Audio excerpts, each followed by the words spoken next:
Today we play Omastar. This is one of my favorite card designs in the entire game. At first glance, its attack seems overpowered, preventing the opposing Pokemon from attacking the following turn, but this powerful effect is balanced by several obstacles. First, you have to hope to draw Helix Fossil in the first place. Then being a stage 2, you'd need to draw at least 2 more cards. Then you also need to spend 3 turns giving it 3 energy. And all the while stalling the game long enough to let all of this happen. My first attempt was pairing Omastar with Lana, because this attack effect is even stronger when you have complete control over the target. This meant running Araquanid, and so I added 1 Dredigon and 1 Pyukumuku to stall early. It was quite fun and it almost worked, but ultimately this deck was just too slow. Okay, then I tried pairing it with the Alolan Sandslash. But again, this deck was still too passive in the early game. I had forgotten there was still another obstacle when using Omastar, the biggest and most important one. You can't just stall until Omastar is ready. You have to actually take out a Pokemon or 2 in the process as well, because Omastar alone can't get all 3 points. Otherwise, the opponent will have enough energy to just shuffle their Pokemon around every turn and keep on attacking anyway. With a renewed mindset, I changed my strategy. Next I tried the Greninja Floatzel deck. It was pretty good and fun when it worked, but it was ultimately too inconsistent. It was then that I found 2 actually great decks for Omastar. The first was pairing it with Crabominable. Crabominable has great synergy with Omastar because on one hand, it is a very bulky Pokemon that hits hard for just 1 energy, buying you time to build your Omastar while taking out a Pokemon or 2 by itself. On the other hand, Omastar guarantees you always start with Crabrawler in the active spot and makes your game plan very consistent. My only issue with this deck is that I barely got to use Omastar at all, as it is a 95% Crabominable deck. Well, and getting around Oricorio was a serious pain as well, even if Crabrawler is super effective against it. The other great partner is our new favorite bird, Toucannon. This bird has it all. Bulk, speed, and reasonable power for just 1 energy. In today's deck, we attack relentlessly until they can't attack anymore. This deck is not only fun but can also be quite strong. By combining Toucannon's early aggression with Omastar's late game control, we try to shut down the opponent during any stage of the match. If you enjoyed this video, please don't forget to leave a like. As a new channel, any support is very appreciated. I also take deck requests. Is there any card you want to see played in Ranked? Let me know in the comments and I'll build a deck around it. With that said, check this deck out in action and enjoy the games. So, I've got 3 matches to show you in this video. Unfortunately, during most of this first match, the microphone was muted, but it was such a great match that I wanted to showcase it anyway, so I'll be adding some commentary over it. So first off, going against the Meowscarada deck, this is not ideal against Omastar, because all of the Pokemon can attack for 2 energy and they can all retreat for 1. So in a worst case scenario, they'll be able to shuffle their Pokemon around to get around Omastar's attack prevention ability.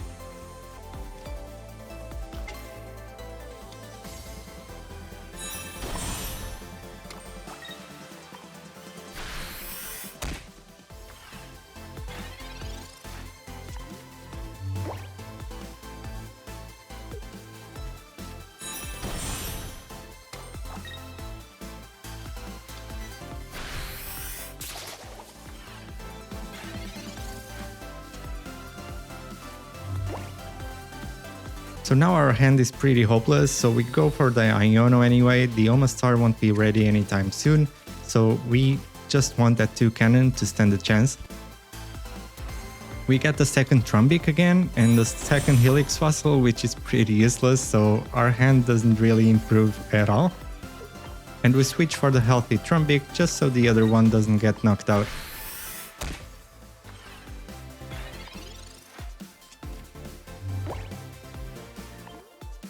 My opponent plays their first Professor's Research, followed by a Pokeball. They get their Rowlet, so now we know it's the Decidueye variant rather than the Beedrill one. They also don't seem to have their Meowscarada yet, so they switch for their Sprigatito and cry for help, further thinning out their deck. Our hand is still not ideal, we just get a Nomanite.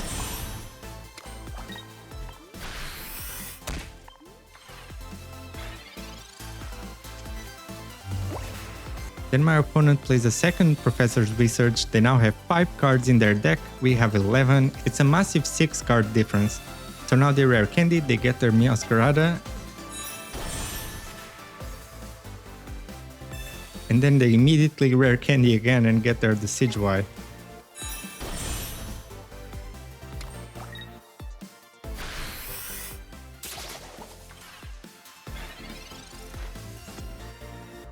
So we finally get our toucannon, we evolve it, it's out of range of Meowscarada. The Decidueye is still not ready to attack, so we just go for it and attack for 70 here. So it seems they still don't have any healing cards yet, which is very surprising to me here. And they decide to actually retreat for the Floragato here. I suppose mainly because their Meowscarada would not be enough to knock out the toucannon anyway, so they would rather sacrifice their Floragato than their Meowscarada, while the Decidueye can finish off the toucannon next turn anyway.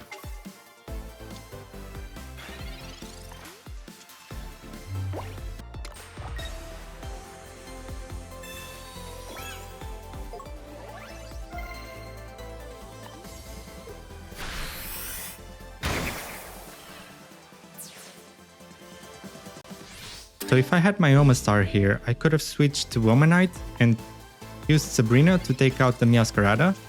So we finally get a Professor's Research, we hope we get a toucannon so we can apply more pressure. We don't really get it, but at least we get the Omastar. So next turn we could put our Omastar in the front and Sabrina to take out the Meowscarada, and then Omastar can pretty much win against anything one-on-one and the Decidueye will be locked out permanently. But my opponent finally gets healing, they heal their Meowscarada out of range of Omastar, which complicates things. So they get their 2 points and now the dance begins.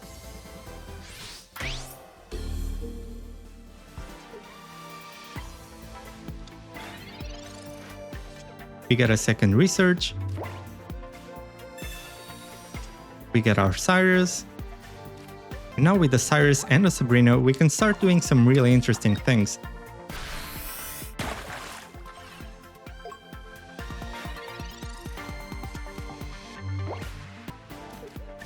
They play Lily, heal up their Decidueye further.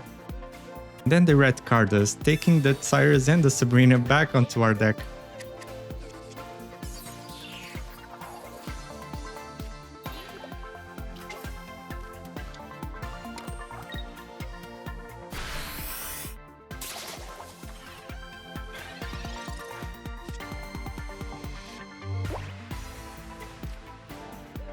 So we get our second Omastar ready, and now we are forced to use Irida, otherwise that Decidueye will finish off this Omastar. We locked that Meowscarada out, and now it's forced to retreat.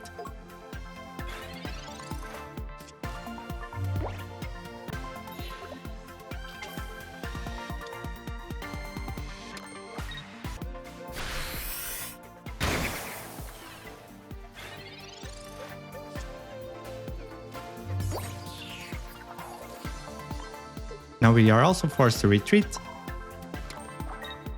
Attack with the second Omastar to prevent the Decidueye from attacking us again, especially because it can target the benched Omastar now. And now our only goal is to keep that Decidueye from ever attacking again. We might actually just win this. Oh my god, I was muted this whole time.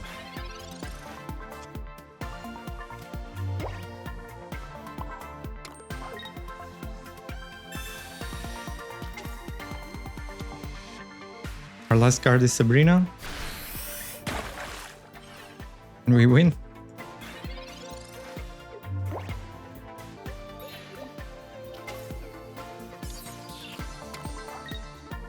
That was incredible.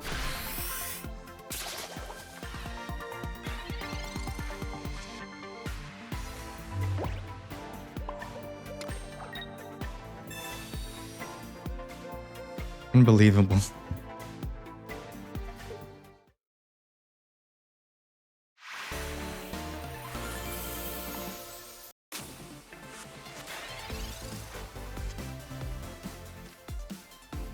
Okay, going first with Helix.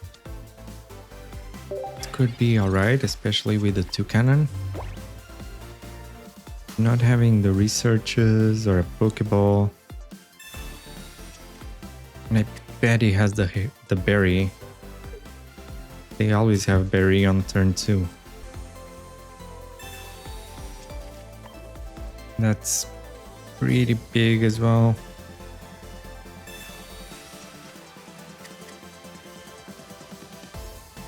At least he can Sabrina and Barry.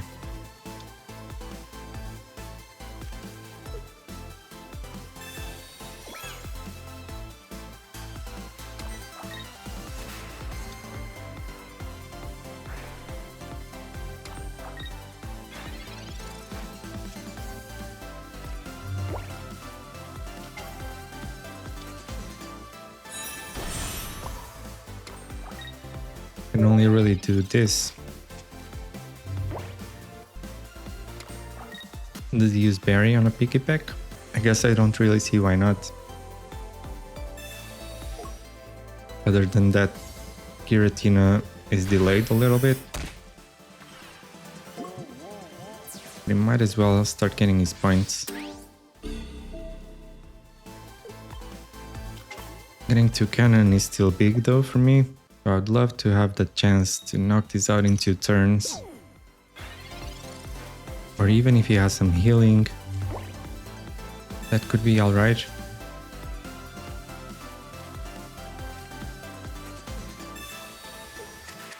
So this doesn't really do anything. Maybe the next research will give us a toucannon, but by then this Snorlax will have 4 energy. Giratina will have 2, and as soon as he gets like a Greninja, we are pretty screwed. Need to knock out the Snorlax before the Greninja comes. Okay, still asleep, which is also great. So we have to research, and we get the toucannon finally.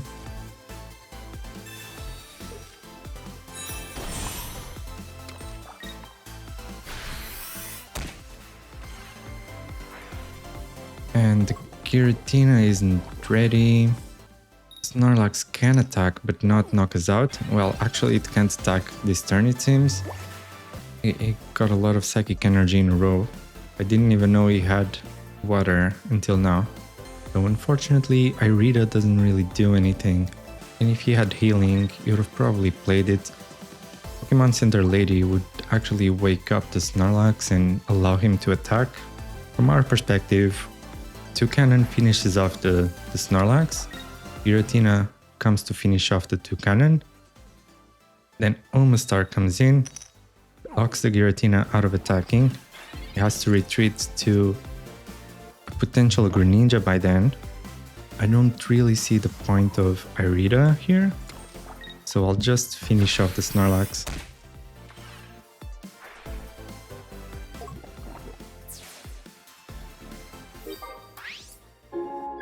But yeah, what would be annoying would be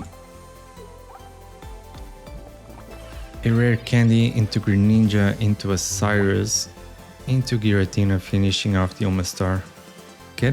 I'm not sure why you put the Froakie in front. Because surely you should attack here, right? I guess he sees the Omastar is coming for his Giratina if he attacks. But I'm not sure what other choice he has.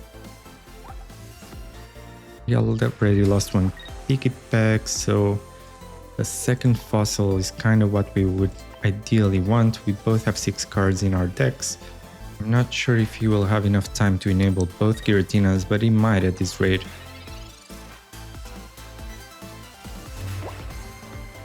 Should I Sabrina here? I feel like I should, because Greninja is too much of a threat. And if one of his Giratina attacks, the other cannot. Well, he has psychic energy, true. So at this rate, because of Mars, I am just gonna heal a little bit. It doesn't really matter. But it's one less card for Mars to disrupt.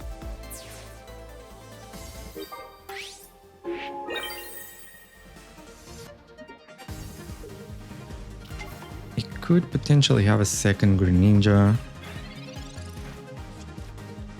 Or would that be too many cards in the deck? I know some decks only run one Greninja. Maybe that's the case and that's why he didn't get it. It's less consistent. Or is he second Froakie in the bottom 5?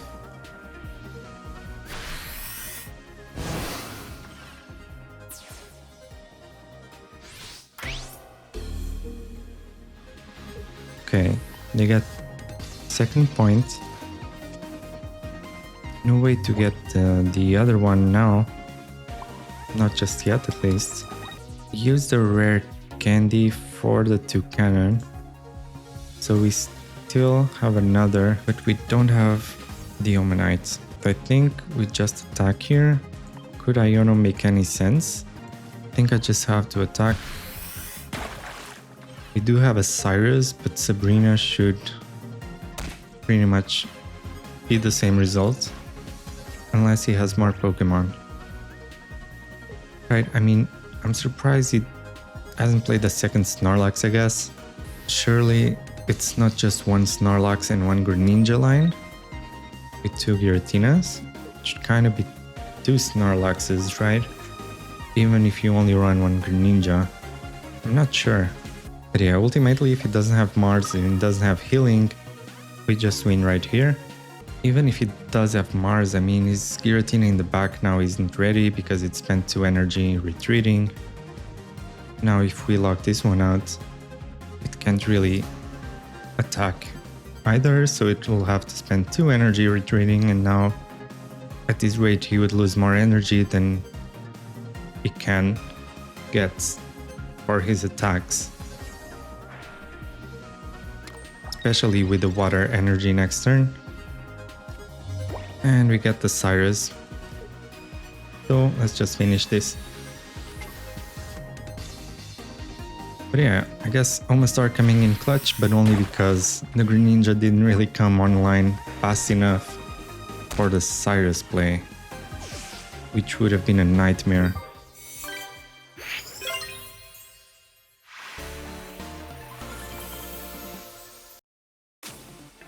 Non-EX Arceus with Darkrai. It's just a Crobat version, essentially.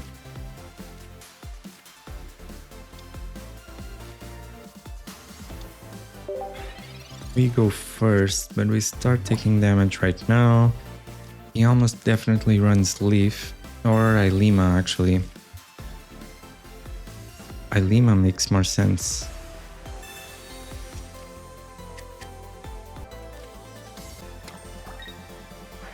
Yeah, can't really do much then, can I?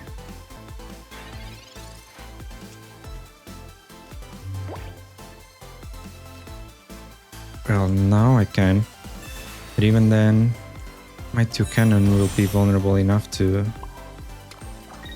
the Darkrai. As soon as I finish off these Arceus, this Darkrai finishes me off, so that's not a great trade-off for me.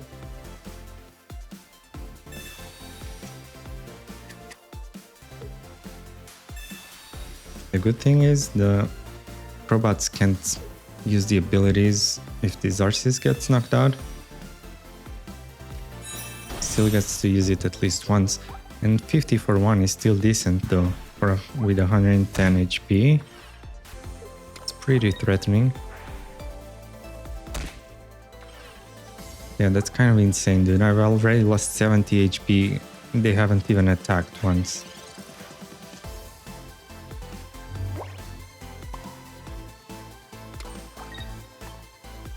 Now I just kind of lose the board. So pretty sure Darkrai comes. No, yeah, it doesn't need to if he has another Arceus. No Arceus? No, never mind, it doesn't really need... Well, yeah, unless he has Dawn, because he can't attach the energy to Darkrai and to Crobat as well. Wait, what? But it has a 0 retreat cost. I guess it's just not necessarily BM, it's kind of anti-Mars play, I suppose.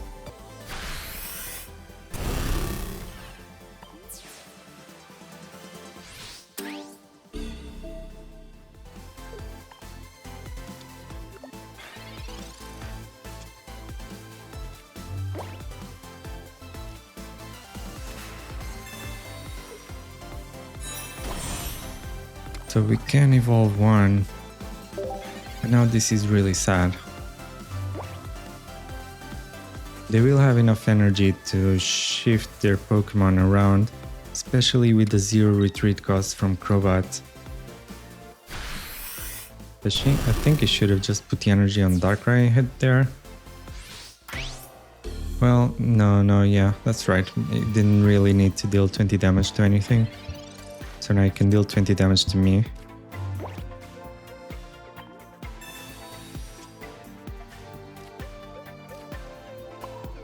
Okay, none of which is great. We try to lock this out. We still have Sabrina and Cyrus. Cyrus in the bottom 6. Another Pikipek still. Yeah, his Cyrus is ready to attack again next turn.